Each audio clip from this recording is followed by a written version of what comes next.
Ya, Tuhan bisa mati nggak? Tuhan bisa mati? Bisa. Enggak. Kalau Tuhan bisa mati ya udahlah, kiamatlah dunia ini kan. Berhentilah kita bernapas kan begitu. Tuhan bisa mati nggak? Enggak. Yesus Tuhan bukan? Yesus Tuhan atau bukan? Bukan. Oh bukan, oh udah parah lagi kalau jadi kalau Yesus bukan Tuhan, terus kamu menyembah siapa? Tuhan.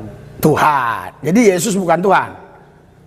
Yang Tuhan ya, terus yang Tuhan itu siapa? Yesus siapa? Ini lebih apa lagi nih? Silakan duduk dulu ya.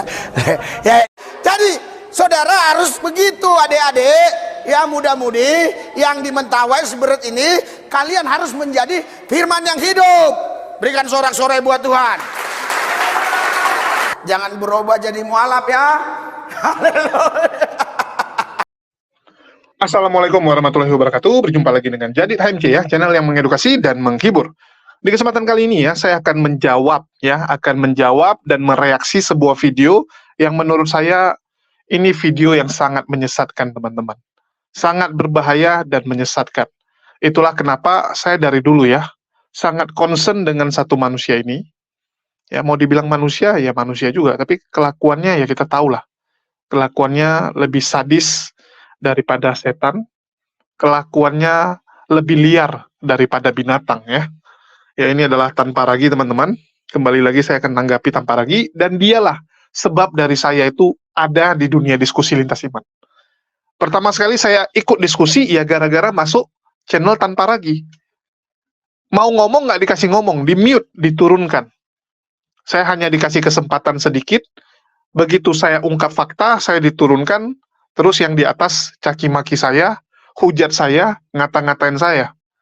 Dari situlah ada beberapa teman-teman di kolom komentar, di live chat, mengajak saya untuk ikut di grup WA. Dari situ saya diminta untuk buat channel, dan saya sampai ada sekarang. Jadi Tanpa Ragi lah orang yang memotivasi saya untuk membuat channel, menjawab syubhat-syubhat, fitnahan-fitnahan, framing-framing yang dibuat oleh para Polikardus. Dan kita tahu bahwa Tanpa Ragi inilah salah satu dedengkot biang kerok intoleransi di Indonesia. Dia adalah salah satu yang pertama sekali menyerang dan membahas keyakinan orang lain lewat platform YouTube. Jadi dia adalah yang pertama ya, bahkan disebut yang pertama sekali membahas agama orang lain lewat YouTube. Oke, bagaimana sih video yang mau kita tanggapi? Kita tonton dulu ya. Kita tonton dulu dan kalian bisa lihat. Dan saya minta teman-teman untuk fokus ya. Fokus mencerna kalimat per kalimat. Karena Tanpa Ragi ini kalau buat video persiapannya luar biasa. Keseriusan dia buat video ini ya harus kita akui luar biasa sih. Ya saya harus akui kalau lawan diskusi kita atau lawan debat atau musuh kita itu adalah orang yang punya kapasitas, ya kita harus akui. Ya. Saya harus akui gitu. Saya harus katakan kalau dia pintar. Ya, kalau Wak Donat bodoh, yaitu fakta. Kalian akan sering lihat ya, misalnya saya kata-katain orang lain itu kemampuannya, ya hanya bisa menghujat. Itu fakta. Tapi kalau orangnya memang punya kemampuan, saya akan akui. Saya orang yang bisa menerima kenyataan, dan kalian bisa lihat ya. Saya sering memberikan pengakuan kepada orang-orang tertentu, walaupun dia adalah musuh kita. Walaupun dia adalah musuh ya. Oke, kita simak dulu videonya, jadi saya harap kalian benar-benar bisa nangkap ya. Karena ini bahaya, dan memang statementnya ini luar biasa berbahaya. Halo semua. Saya mendapatkan kiriman sebuah video dari salah seorang subscriber. Di dalam video itu, ada seorang mualaf bernama Don Ditan yang bertanya kepada seorang Kristen bernama Yunia. Pertanyaan Don Ditan kurang lebih seperti ini. Sebagai orang Kristen, kamu percaya bahwa Yesus sudah mati di salib untuk menebus dosa kamu. Berarti kamu cinta kepada Tuhan Yesus kan? Misalnya, kamu dikasih kesempatan melihat Yesus mau disalib. Kira-kira kamu lari seperti murid lain? Atau nolong Yesus supaya tidak disalib? Atau bantuin tentara Romawi salib Yesus? Di situ Yunia menjawab, nolongin Yesus supaya tidak disalib. Kemudian Donditan bertanya kembali kepada Yunia, kalau kamu nolong Yesus supaya tidak disalib, artinya tidak ada penebusan dosa. Dosa kamu tidak ditebus dong? Setelah itu, Yunia terlihat kebingungan. Nah, sebenarnya pertanyaan ini adalah pertanyaan yang bagus.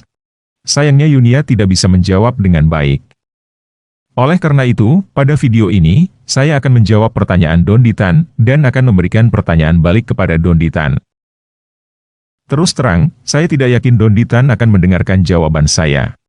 Karena, biasanya banyak orang yang cuma mau bertanya, tetapi tidak mau mendengarkan jawaban. Oleh karena itu, sebenarnya saya membuat video ini, bukan untuk Donditan. Tetapi untuk subscriber saya, yang mengirimkan video itu.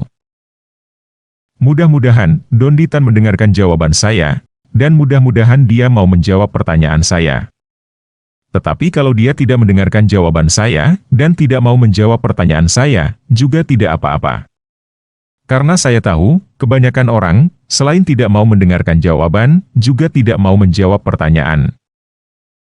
Oleh karena itu, pertanyaan yang saya ajukan, saya tujukan kepada muslim manapun juga, yang sedang menonton video ini. Oke, kita mulai aja ya. Perhatian, perhatian, ini peringatan. Nonton tanpa ragi dapat menyebabkan stroke bagi pecandu ajaran kebencian yang tidak mau bertobat. Si tanpa ragi ini Laskar Kristus. Itu waktu tanpa ragi buat video terakhir itu yang waduh luar biasa itu, bikin darah tinggi naik itu. Jadi, buang kebencian Anda sekarang dan gunakan hati nurani yang bersih demi keselamatan Anda. Nah, pertanyaan Donditan ini sebenarnya cukup menarik. Karena berandai-andai kembali ke masa lalu. Apa yang akan kita lakukan jika kita hidup di masa lalu? Dalam hal ini, kasus yang diutarakan adalah jika kita hidup di zaman Yesus dan melihat Yesus akan disalibkan. Apa yang akan kita lakukan jika kita berada di dalam posisi itu? Apakah kita akan kabur seperti murid-murid Yesus? Atau kita akan berusaha menolong Yesus? Atau kita akan membantu tentara Romawi menyalibkan Yesus? Sayangnya, andai-andai yang diutarakan Donditan ini tidak jelas. Apakah maksudnya kita lahir di masa itu? Atau kita kembali ke masa lalu, seperti di dalam film Back to the Future? Nah, kalau maksudnya adalah seperti film Back to the Future, berarti kita masuk ke dalam genre science fiksi. Bagaimana jika kita bisa kembali ke masa lalu dan mengubahnya? Pertanyaan imajinatif seperti ini sering dipakai dalam film-film science fiksi terkenal, seperti Terminator dan Star Trek. Untuk menjawab pertanyaan science fiksi seperti ini, tentunya kita harus menjawabnya dengan cara science fiksi juga. Oleh karena itu, sekarang saya menjelaskan dulu sebuah benda istimewa yang disebut pita Mobius. Sebuah pita Mobius bisa kamu buat dengan menggunakan sebuah kertas yang panjang. Kertas itu kamu pegang pada kedua ujungnya, lalu salah satu ujungnya, kamu putar setengah lingkaran, lalu kamu sambungkan ke ujung yang satunya lagi. Pita Mobius ini sudah ada di gambar-gambar mosaik Romawi kuno sejak abad ketiga. Namun baru dijadikan model matematika pada tahun 1858 oleh August Ferdinand Mobius dan Johann Benedict Listing. Secara matematika, definisi pita Mobius adalah sebuah permukaan dengan hanya satu sisi dan hanya satu komponen batas. Pita Mobius memiliki properti matematis yang tak berorientasi. Hal ini juga dapat disadari sebagai sebuah permukaan teratur. Intinya, jika kamu berjalan terus sesuai dengan jalur pita Mobius, kamu akan sampai ke sisi yang satunya lagi. Dan jika kamu terus berjalan di sisi yang satunya lagi, kamu akan kembali ke sisi yang awal. Nah, supaya tidak terlalu lama, saya tidak akan menjelaskan pita Mobius ini secara matematika lebih lanjut. Tetapi saya akan langsung menerapkannya di dalam contoh kasus pertanyaan kita. 2000 tahun yang lalu, Yesus mati disalibkan. Kemudian misalnya sekarang, 2000 tahun setelah Yesus disalibkan, lahir Donditan, yang menggunakan mesin waktu, untuk kembali ke zaman Yesus.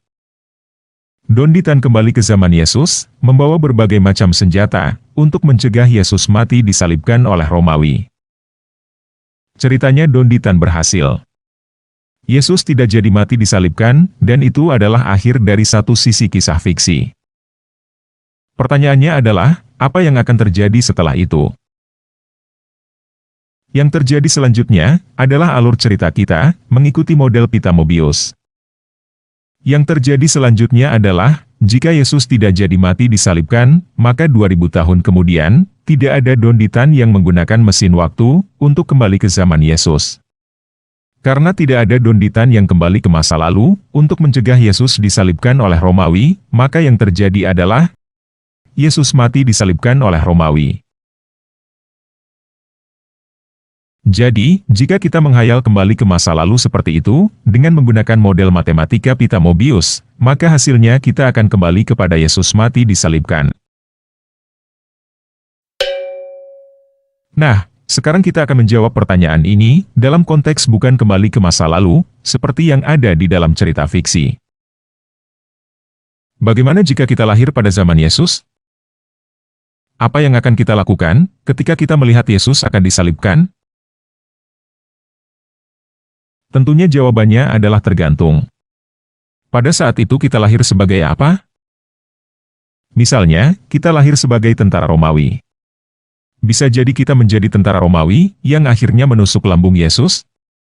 Atau bisa jadi kita menjadi tentara Romawi, yang ketika Yesus disalibkan, akhirnya berkata, "Sungguh, dia ini adalah anak Elohim." Bagaimana jika kita lahir sebagai orang Yahudi? Bisa jadi kita menjadi orang Farisi, yang ikut berteriak supaya Yesus disalibkan? Bisa jadi kita menjadi orang Yahudi biasa, yang tidak pernah berhubungan dengan Yesus, dan tidak peduli ketika Yesus disalibkan? Atau bisa jadi kita menjadi pengikut Yesus? Jadi, pertanyaan ini seharusnya lebih spesifik. Bagaimana jika kita lahir pada zaman Yesus, sebagai apa? Nah, mungkin pertanyaan yang dimaksud adalah, apa yang akan kita lakukan, jika kita menjadi pengikut Yesus pada saat itu? Mungkinkah kita akan menjadi orang yang membantu orang Romawi menyalibkan Yesus? Mungkin saja. Matius 27 ayat 32, Markus 15 ayat 21, dan Lukas 23 ayat 26, mencatat seseorang bernama Simon dari Kirene, yang dipaksa oleh orang Romawi, untuk memikul salib Yesus. Jika saya menjadi Simon dari Kirene, tentunya saya akan merasa bangga, karena saya bisa ikut mengambil bagian, dalam sengsara dan penderitaan Yesus Kristus. Sekarang ini, Simon dari Kirene menjadi simbol bagi orang Kristen, yang mengalami sengsara dan penderitaan Yesus Kristus, di zaman ini. Mungkinkah kita menjadi orang, yang berusaha menolong Yesus, supaya Yesus tidak disalib? Mungkin saja. Dan hal itu memang terjadi. Matius 26, ayat 51-54, Markus 14 ayat 47, dan Lukas 22, ayat 50-51, mencatat bahwa ketika Yesus ditangkap di Taman Getsemani, ada salah seorang murid Yesus, yang berusaha menolong, supaya Yesus tidak disalib. Kita tidak tahu siapa murid Yesus yang melakukan hal itu. Tetapi yang kita tahu, dia berusaha menolong Yesus dengan pedang. Dia melawan pasukan yang ingin menangkap Yesus, bahkan sampai berhasil memotong telinga salah satu tentara yang ingin menangkap Yesus. Tetapi apa yang terjadi kemudian? Yesus sendiri yang menghentikan orang yang berusaha menolong dia itu. Di dalam Matius tercatat, Yesus berkata, "Masukkan pedang itu kembali ke dalam sarungnya. Sebab barang siapa menggunakan pedang, akan binasa oleh pedang. Atau kau sangka, bahwa aku tidak dapat berseru kepada Bapakku, supaya ia segera mengirim lebih dari 12 pasukan malaikat, membantu aku? Jika begitu, bagaimanakah akan digenapi yang tertulis dalam kitab suci, yang mengatakan, bahwa harus terjadi demikian?" Bahkan Lukas mencatat, bahwa setelah itu, Yesus malah memasang kembali telinga tentara, yang sudah putus itu. Jadi, jikalau pada saat itu, kita menjadi orang yang ingin menolong Yesus, supaya Yesus tidak disalibkan, kita tidak akan berhasil. Ini adalah kenyataan, karena pada waktu itu memang ada orang yang ingin menolong Yesus, dan dia tidak berhasil. Selanjutnya, mungkinkah kita ikutan lari seperti murid lain? Sangat mungkin. Bahkan mungkin sekali, kita menyangkal Yesus 3 kali seperti Petrus, karena kita takut ikutan ditangkap. Oleh karena itu, jika kita hidup pada zaman Yesus, entah kita menjadi murid yang membantu Yesus disalibkan, atau menjadi murid yang mencegah Yesus disalibkan, maupun menjadi murid yang kabur ketakutan, kita tidak akan dapat mengubah peristiwa Yesus mati disalibkan. Peristiwa Yesus mati disalibkan adalah sesuatu yang harus terjadi. Itu sebabnya, Yesus telah berkali-kali memberitahukan sebelumnya kepada para murid-Nya. Walaupun para murid-Nya tidak mengerti, walaupun para murid-Nya tidak setuju, seperti Petrus yang menarik Yesus, lalu berusaha meyakinkan Yesus bahwa penyaliban itu tidak akan terjadi, penyaliban itu tetap terjadi. Suka tidak suka, setuju tidak setuju, menderita tidak menderita, sebagai murid Yesus, kita akan melihat Yesus mati disalibkan dengan mata kepala kita sendiri, dan kita tidak bisa berbuat apa-apa.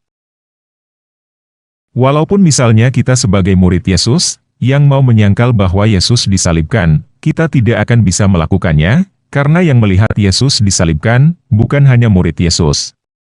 Ada orang-orang Romawi dan orang-orang Yahudi lain, yang juga menjadi saksi mata, melihat Yesus disalibkan. Dan kesaksian mereka itu tercatat di dalam sejarah Romawi dan sejarah Yahudi, di luar Alkitab. Dengan demikian, penyaliban Yesus adalah fakta sejarah, dengan banyak saksi mata, dari berbagai pihak. Cuma orang bodoh yang percaya kepada satu orang Arab, yang bukan saksi mata, hidup di Mekah nun jauh dari tempat peristiwa, 600 tahun kemudian, dan berkata bahwa Yesus digantikan oleh orang lain yang tidak diketahui. Jadi, jika ada buku yang dianggap turun gedebuk dari langit, berkata bahwa Yesus tidak mati disalibkan, buku itu bertentangan dengan sejarah.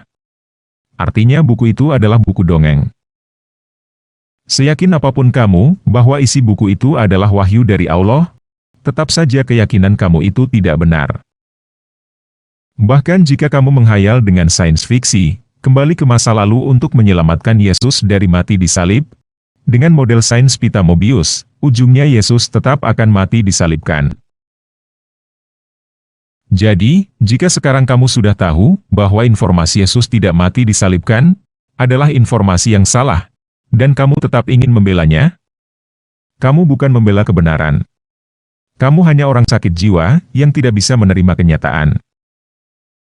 Saya berharap kamu sembuh dari sakit kamu dan belajar untuk menerima kenyataan.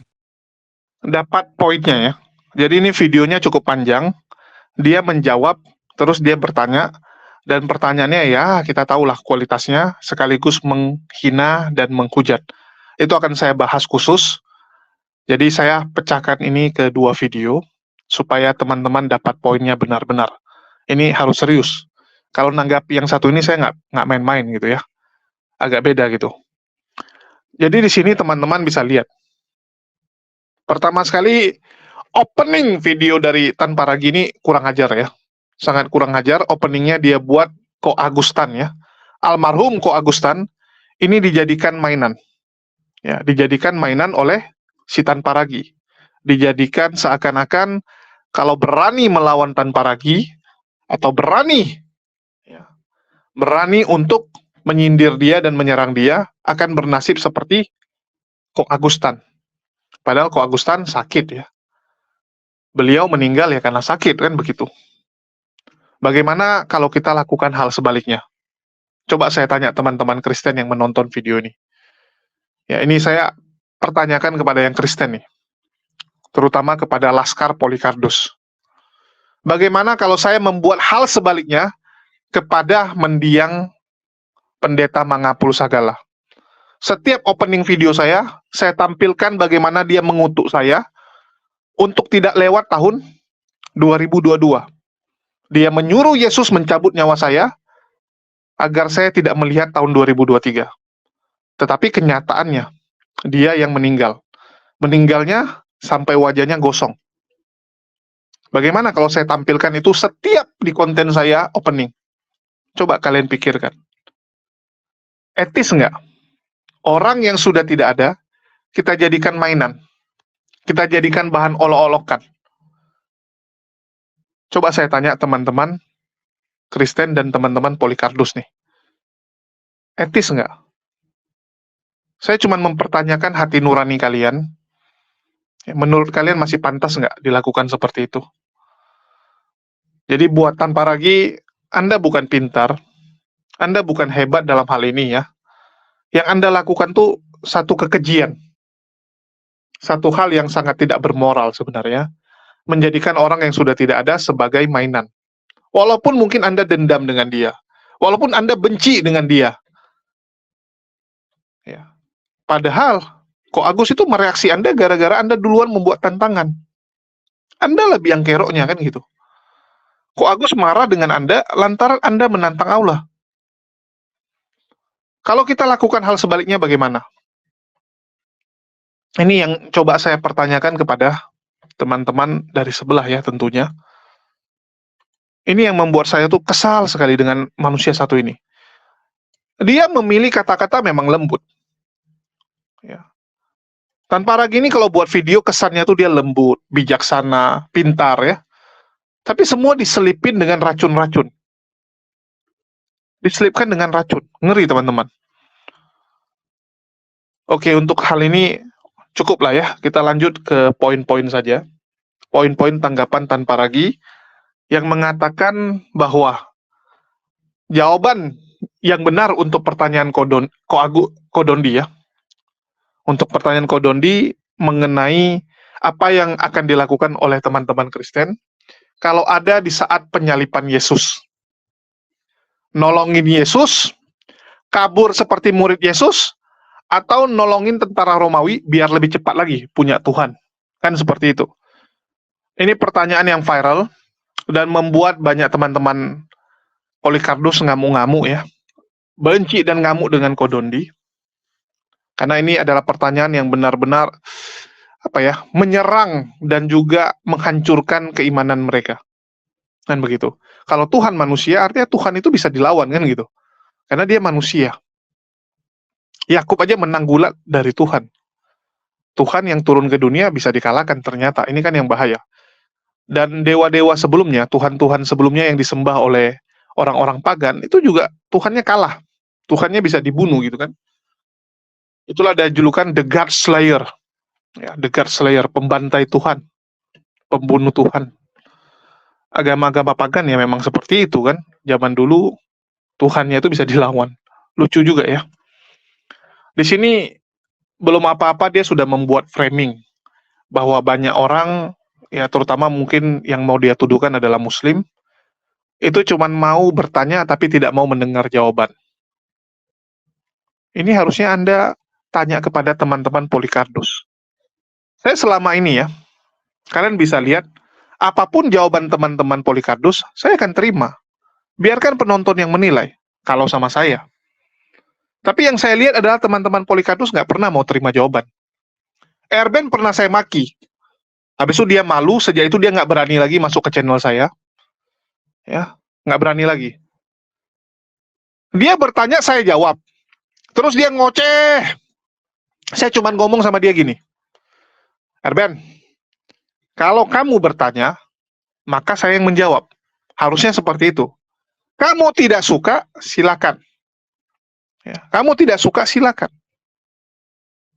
Tetapi tolong berikan kesempatan orang untuk menjawab. Jangan ngoceh terus. Ya, jangan ngoceh terus gitu. Ini mau bertanya atau mau menjelaskan? Pilih dulu salah satu. Anda mau menjelaskan, silakan. Anda bilang Anda mau menjelaskan, kita kasih waktu. Jangan Anda ngomong, Anda bertanya, giliran saya jawab, Anda sanggah, Anda potong, Anda ngoceh. Wah, marah dia kan, terdiam langsung si Erben. Terdiam. Terus dia bilang, ya sudahlah, gantian, kamu yang nanya kepada saya tentang kekristenan. Saya nggak mau tanya. Saya langsung bilang sama Erben, saya nggak mau tanya. Karena menurut saya nggak penting. Ya, saya nggak penting nanya sama kamu. Karena saya sudah tahu jawaban kamu. Karena saya sudah tahu, ngapain saya bertanya. Yang bertanya itu kan kalau orang tidak tahu. Betul tidak? Kita tanya, Bang, bagaimana cara jalan ke Moi? Ya. Karena kita nggak tahu jalannya. Kita tanya sama abang yang ada di parkiran, satpam, dan lainnya. Karena kita nggak tahu. Sejak saat itu Erben benar-benar merasa malu ya. diketawain, bahkan termasuk dari orang-orang Kristen sendiri yang mempertanyakan dia punya etika. Ya. Etika dalam berdiskusinya gimana, adabnya gimana. Tapi ya sudahlah, memang Polikardus itu seperti itu, dan seharusnya tanpa lagi mempertanyakan hal itu kepada teman-teman Polikardusnya. Kalau Anda tanya sama saya akan dengar jawaban Anda, dan saya akan katakan, ya sudah, saya terima, nggak masalah, biarkan penonton yang menilai. Kan begitu. Oke, kita lanjut. Dibilang ini ada dua kondisi, dan ini saya setuju. Yang benar saya akan setuju.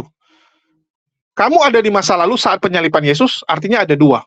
Kamu lahir di zaman yang sama, atau kamu dari zaman sekarang balik ke masa lalu. Kan begitu. Kembali ke masa lalu. Yang jadi masalah gini, teman-teman. Ya, yang jadi masalah adalah kalau kamu kembali ke masa lalu. Kan begitu. Kembali ke masa lalu. Ini sebenarnya sesuatu yang ya sangat fiksi lah. Kembali ke masa lalu itu sesuatu yang fiksi. Walaupun kita sering sekali menonton film-film, termasuk yang dia kasih nampak, Back to the Future lah, Doraemon lah, kan seperti itu. Ya, Doraemon juga sama. Bahkan ilmuwan-ilmuwan mengatakan tidak tertutup kemungkinan di masa depan ada yang namanya mesin waktu. Tapi mesin waktu itu bukan kembali ke masa lalu, tapi kembali ke menuju masa depan, mempercepat. Ya, jadi waktu itu bisa dilipat. Bagi teman-teman yang suka nonton sains, kalian harus cek lah, ya, cek sendiri. Jadi gini, saya nggak pakai gambar, inilah susahnya ya. Saya harus akui bahwa kadang-kadang kita butuh gambar lah. Kita butuh gambar dan video-video animasi supaya lebih bagus video ini ya. Saat Albert Einstein mempublikasikan teori relativitas khusus pada tahun 1905, para ilmuwan beranggapan bahwa teori ini terlalu aneh dan radikal untuk menjadi kenyataan. Beberapa bertanya, bagaimana bisa dengan teori relativitas khusus yang menyimpang dari hukum fisika pada saat itu, dia berani menentang teori Isaac Newton, ilmuwan besar yang teorinya terbukti benar selama ratusan tahun. Einstein sendiri sebenarnya juga tidak puas dengan teorinya pada saat itu, karena teori relativitas hanya berlaku untuk pengamat yang bergerak pada lintasan lurus dengan kecepatan konstan.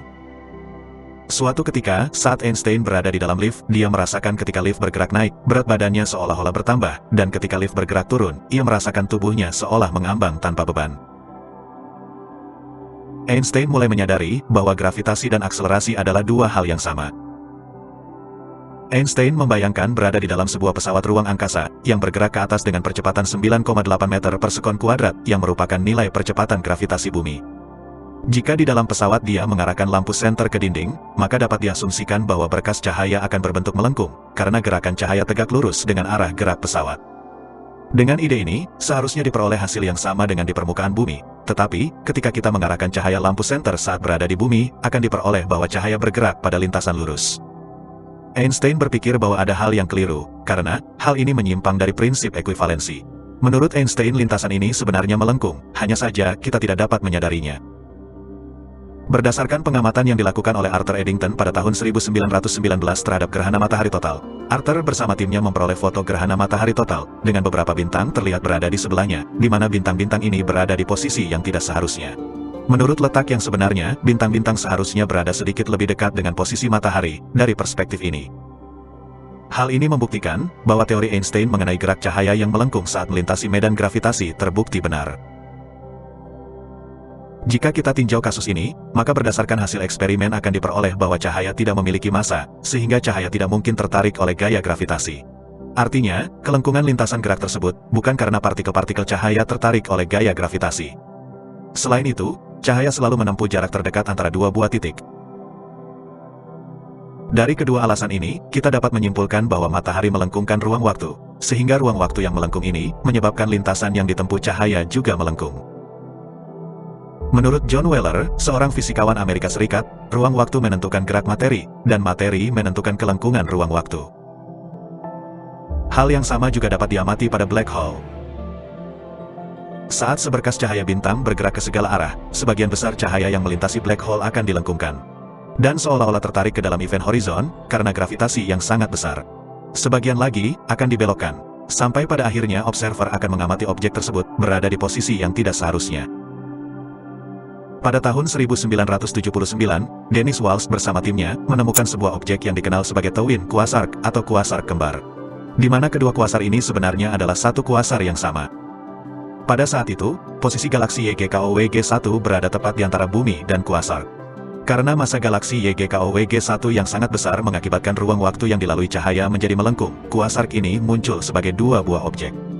Fenomena ini dikenal sebagai gravitational lensing atau lensa gravitasi, yang telah dijelaskan pada tahun 1936 oleh Albert Einstein sebagai konsekuensi dari teori relativitas umum. Dari beberapa fenomena ini, kita dapat mengamati lintasan yang dilalui cahaya melengkung. Lalu bagaimana kelengkungan lintasan ini dapat menjelaskan kelengkungan ruang waktu? Bagaimana kita melihat waktu dari fenomena ini? Disinilah, kita akan terapkan konsep relativitas khusus, yang menyatakan bahwa cahaya bergerak dengan kecepatan tetap. Kecepatan cahaya yang merambat di ruang hampa bernilai sama untuk semua kerangka acuan inersia. Jika kita meninjau lintasan cahaya antara dua titik di ruang angkasa, misalnya titik A dan titik B, dengan jarak S, jika cahaya bergerak dari A ke B, akan membutuhkan waktu sebesar S dibagi C. Tetapi, jika kita meletakkan sebuah benda masif seperti black hole, sehingga lintasan cahaya menjadi melengkung, maka menurut pengamat X yang berada di daerah tanpa gravitasi, cahaya membutuhkan waktu lebih lama untuk menempuh lintasan melengkung itu karena jaraknya menjadi lebih besar. Tetapi, pengamat Y, yang berada dalam pengaruh gravitasi black hole, akan merasakan bahwa jarak dan waktu yang dia tempuh adalah sama. Karena, lintasan melengkung itu adalah lintasan terdekat antara titik A dan titik B. Dari sudut pandang pengamat X, waktu yang dirasakan pengamat Y akan melambat. Dan pengamat X melihat pengamat Y bergerak dalam slow motion. Fenomena ini dikenal sebagai dilatasi waktu. Teori ini memiliki banyak kegunaan. Salah satunya adalah untuk mengkalibrasi jam di satelit dengan jam di bumi. Karena waktu berlalu, tidak sama pada keduanya. Meskipun teori ini merupakan salah satu pencapaian besar, masih banyak pertanyaan tersisa. Waktu itu bisa dilipat. Waktu itu bisa dilipat. Jadi perjalanan Anda misalnya butuh 1 tahun, nah ini dalam 1 menit bisa nyampe, karena waktunya dilipat. Kalau kalian nonton film-film fiksi ya, tentang mereka itu kayak mau ke planet lain. Ya, mau ke planet lain, tiba-tiba mereka kayak buka portal gitu kan. Kan gitu, langsung pindah. Langsung terbuka, langsung mereka pindah, udah di depan planet lainnya, kan begitu. Atau mereka bilang warp lah, ya, atau istilah-istilah fans, istilah-istilah sainsnya banyak sih. Itu intinya adalah waktu yang dilipatin, sama kayak kertas tadi. Kertas itu harusnya kan panjangnya berapa, tiba-tiba dilipat-lipatin ya jadi kecil ya kan gitu, jadi lebih pendek. Ke masa depan bisa jadi, tapi ke masa lalu ini sesuatu yang sangat tidak mungkin, sangat tidak mungkin. Karena kalau kamu bisa kembali ke masa lalu, kamu akan mengacaukan masa depan. Saya setuju dengan yang dia sampaikan. Gitu kan? Sama seperti alur pita Mobius dia bilang. Alur pita Mobius itu satu arah. Dan itu tidak dipakai lagi. Jadi tanpa lagi ini ketinggalan mungkin ya. Ketinggalan informasi bahwa alur pita Mobius yang menjadikan itu seperti angka 8 mutar-mutar terus ya. Yang seharusnya garis lurus berubah menjadi angka 8. Angka 8 itu kan mutar-mutar terus selamanya. Ya. Mutar-mutar. Itu sama dengan orang bilang hukuman Sisyphus ya. Kalau di zaman dulu filsuf-filsuf itu bilangnya Sisyphus. Ya, mungkin teman-teman yang nggak tahu. Ya, ini salah satu mitologi lah. Ya. Dikatakan bahwa Sisyphus itu dihukum untuk mengangkat batu besar ke atas bukit. Nah, jadi dia ngangkat batu besar, digelindingkan ke atas bukit. Begitu sampai di atas, batu itu akan turun lagi ke bawah. Batu ini akan turun lagi ke bawah, sampai ke bawah. Sisyphus akan turun ke bawah lagi untuk gelindingin lagi sampai ke atas. Ulang selamanya. Ya, ulang selamanya. Jadi kalau kita bicara teori ya, ini kan teori. Teori pita Mobius itu udah nggak dipakai teman-teman. Karena tidak mungkin terjadi seperti itu kalau kamu kembali ke masa lalu dan kamu mengubah sejarah. Zaman sekarang, para ilmuwan, para saintis, itu lebih cocok dengan multi-universe. Bagi teman-teman yang nonton film-film fiksi Marvel atau yang lain lah, kalian akan tahu bahwa ada yang namanya teori multidimensi. Ya, multidimensi. Jadi kalau Anda kembali ke masa lalu, terus Anda mengubah sejarah, ya, Anda mengubah sejarah, apa yang akan terjadi? Akan terjadi cabang. Akan terjadi cabang waktu. Ya, akan terjadi cabang waktu. Yang satu adalah sesuai dengan kenyataan yang sudah Anda jalani. Ya, misalnya Yesus tetap disalibkan, atau Yesus ya tetap masuk ke dalam gua, terus dibilang jadi Tuhan, kan gitu. Terus yang satu lagi, Yesus selamat karena Anda selamatkan, terus Yesus menikah, punya anak, dan sebagainya. Akan ada dua dimensi yang berbeda. Itu teori yang sekarang. Kalau pita Mobius sudah nggak laku, karena tidak masuk akal menurut saintis. Yang akan terjadi akan ada dua alur waktu, dua alur dunia, time parallel, ya, time parallel teman-teman. Akan ada dimensi di mana yang satu Yesus disalibkan, yang satu tidak. Itu kalau Anda kembali ke masa lalu. Anda kembali ke masa lalu dan menolong si Yesus itu. Jadi tanpa lagi harus belajar nih. Soalnya teori Anda sudah ketinggalan. Jadi multidimensi itu adalah setiap keputusan kita yang berbeda dari yang seharusnya kita ambil. Ini sama kayak gini. Apa yang sebenarnya terjadi atau siapa yang jadi orang tua? Misalnya nih, tanpa lagi kembali ke masa lalu, ya. Tanpa lagi kembali ke masa lalu, nikahin mamanya tanpa lagi. Kamu nikahin mama kamu sendiri, terus kamu menghasilkan anak, dan anak kamu itu kamu kasih nama tanpa lagi. Jadi siapa yang ayah, siapa yang anak nih? Siapa yang menciptakan siapa? Itu baru, ya, itu baru namanya Mobius, mutar-mutar. Jadi teman-teman dapat ya perbedaan Mobius dengan apa ya time paralelnya itu. Aduh, saya susah jelasin nih kalau bukan pakai gambar animasi ya. Inilah susahnya kalau kita tuh dengan keterbatasan semua peralatan. Beda dengan Polycardus ya. Kalau Polycardus ini kan memang mereka didukung oleh organisasinya, sehingga perlengkapannya luar biasa nih. Kalau kita ya ala kadarnya lah, harap dimaklumi teman-teman ya. Jadi kalau pita Mobius itu ya mutar-mutar. Sedangkan yang sekarang itu adalah cabang-cabang. Contoh nih, seandainya saya kembali ke masa lalu, dan saya mencegah Ko Agustan untuk bekerja terlalu banyak. Saya mencegah Ko Agustan melihat video tanpa lagi yang membuat dia emosi. Kira-kira apa yang akan terjadi? Apakah Ko Agus akan sekarang masih nyantui-nyantui ngopi sama kita? Kan begitu. Tentu saja Ko Agus akan ngopi sama kita. Akan ada ngopi sama kita, karena akan terbentuk dunia yang lain. Akan terbentuk dimensi yang lain. Dimensi di mana Ko Agus masih hidup. Kan begitu. Itulah kenapa kita itu dalam hidup ya, teman-teman, jangan terlalu banyak melihat masa lalu. Jadikan masa lalu itu pelajaran. Jangan pernah berpikir, aduh seandainya saya bisa mengubah, saya seandainya kemarin tuh begini, begitu gitu kan. Manusia memang suka berhayal kembali ke masa lalu. Kalau saya bisa kembali ke 10 tahun yang lalu, ya, saya akan memilih wanita yang lain gitu. Saya nggak akan memilih istri saya. Kan begitu. Orang banyak yang seperti itu. Seandainya saya tahu bahwa yang akan terjadi seperti ini, saya akan kembali ke masa lalu dan mengubahnya. Aduh, nggak sesimpel itu, bro. Hidup ini nggak seperti di film. Kita harus tahu, hidup tuh satu jalur, lurus saja. Hidup itu adalah pilihan di mana seperti kita tuh main atau masuk ke satu rumah hantu gitu kan, atau satu wahana yang jalan aja gitu. Kita jalan dan akan sampai ke finish. Anda pilih sendiri Anda mau lakuin apa selama perjalanan itu. Karena nggak akan kembali, teman-teman. Nggak akan kembali lagi kalian. Jadi nggak ada gunanya menyesali. Kalian harus pilih pilihan yang paling bijak, sehingga tidak ada penyesalan. Kan gitu. Sama kayak orang bilang, aduh kalau tahu gini, dulu waktu SMA saya lebih rajin. Aduh kalau tahu gini, saya dulu kuliah serius. Nggak bisa, teman-teman. Jangan hidup seperti itulah. Ya. Terus, tadi udah saya jawab ya, kalau kita bisa kembali ke masa lalu, tidak akan ada pita Mobius. Tidak akan ada. Yang akan ada adalah ya dunia yang berbeda. Pita Mobius itu kalau terjadi sesuatu yang ada hubungan dengan kamu. Kalau kamu menyentuh orang lain, ngomong sama orang lain, mengubah sejarah, maka akan ada dimensi lain. Itu bedanya. Terus, kalau kamu hidup sejaman, ini yang jawaban kedua ya. Kalau kamu hidup sejaman dengan Yesus, apa yang akan kamu lakukan? Kamu nggak akan bisa lakuin apapun, karena sudah terjadi. Kita sudah tahu yang akan terjadi bahwa kamu tidak lakuin apapun. Itu saya setuju. Ya. Contoh nih, saya sudah tahu bahwa misalnya Bang Handi tidak akan ketokin kepala tanpa ragi. Walaupun dia bertemu dengan tanpa ragi, dia nggak ngapa-ngapain tanpa ragi. Ya, terus saya lihat di masa lalu, maka tidak akan terjadi juga. Tidak akan terjadi, karena memang sudah suratannya seperti itu kalau dibilang. Ya, itu saya setuju dengan jawaban tanpa ragi. Tidak ada yang bisa dilakukan. Ya, karena sudah terjadi. Maka tidak mungkin kamu melakukan sesuatu kalau kamu hidup sejaman. Karena kamu juga nggak tahu apa yang akan terjadi. Karena ketidaktahuan kamu lah, kamu tidak lakukan apapun. Kan begitu. Dan memang sejarah sudah mencatat kamu tidak lakuin apapun. Kan? Dan yang paling parah itu adalah statement berikutnya. Statement berikutnya mengatakan buku Quran bertentangan dengan fakta sejarah.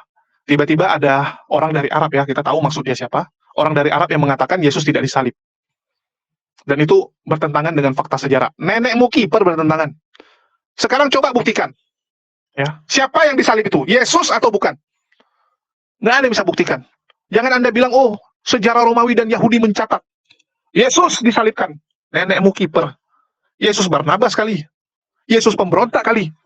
Catatan Romawi mencatat ada yang disalibkan, yaitu pemberontak-pemberontak. Apakah Yesus pemberontak? Karena hukuman salib hanya untuk pemberontak. Ya. Terus Anda bilang yang menyaksikannya banyak. Ya, yang menyaksikan dia salib banyak, tapi nggak ada yang yakin itu Yesus. Bahkan mamanya sendiri nggak yakin itu Yesus. Dari Yesus dibawa ke Bukit Golgota, mamanya cuma melihat, keluarganya cuma melihat, nggak ada yang manggilin dia. Anda cuma bilang Yesus yang terakhir bilang sudah selesai. Ya, dia sebut kepada murid yang dikasihi, yang dicurigai adalah Maria Magdalena, bahwa mamanya akan diurus oleh dia. Ya, mamanya Bunda Maria akan diurus oleh murid yang dikasihi atau yang dicurigai Maria Magdalena. Itu yang terjadi. Mamanya sama sekali nggak ada ngomong, anakku jangan ditangkap, ampuni anakku. Apa-apaan teman-teman. Coba kalian pikir pakai otak. Kalau benar itu Yesus anak Maria, apakah Maria nggak akan berjuang supaya anaknya jangan dibunuh? Coba kalian lah. Ini teman-teman Kristen yang ada di sini, yang menonton. Kalau kalian melihat anak kalian akan dibunuh, akan dihukum mati, kira-kira apa yang kalian lakukan? Walaupun mungkin kalian nggak bisa membebaskan dia, nggak sanggup kan? Nggak sanggup melawan polisi yang akan mengeksekusi mati anak kalian. Tapi minimal kalian pasti teriak-teriak. Kalian akan minta, jangan. Kalian akan nangis. Tolong anak saya dilepaskan. Jangan pak, maafkan dia. Akan ada yang seperti itu. Kalau ini Maria nggak ngapa-ngapain loh. Bunda Maria nggak ngapa-ngapain. Kenapa? Karena dia pun ragu. Ini siapa ini? Orang bilang anak kamu akan disalib. Anak kamu akan dieksekusi. Tapi dia datangi, dia lihat, loh ini bukan anak saya nampaknya. Bukan anak saya. Itulah nggak ada komunikasi. Nggak ada perjuangan dari Bunda Maria untuk meminta Yesus jangan disalib. Tertulis di kitab kalian. Ya, tertulis. Bunda Maria nggak ngapa-ngapain. Artinya Bunda Maria juga ragu. Itu udah clear kok. Nggak bisa kalian bantah.